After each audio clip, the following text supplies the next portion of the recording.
خود فیلمندیه. دنبال این بعد کلی درگیری تونستم بزنمش. همه چی خوب داشت پیش میرفت تا اینکه کلاس پروانه چشمک زن جای من رو داد به یاراش.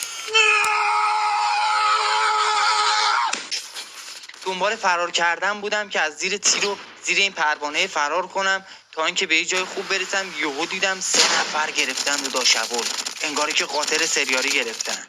مشکل برات پیش آمده قضا. تصمیم گرفتم که برم باشون درگیر بشم. اینجا اومدم پایین، یه ریز اومدم به این تیر بزنم فرار کرد. یهو دیدم یه جوری همدیگه رو بغل کردن انگار زمستونه. شروع کردم اینا رو فینیش شدن. از اون طرف یارش جوگیر شد اومد.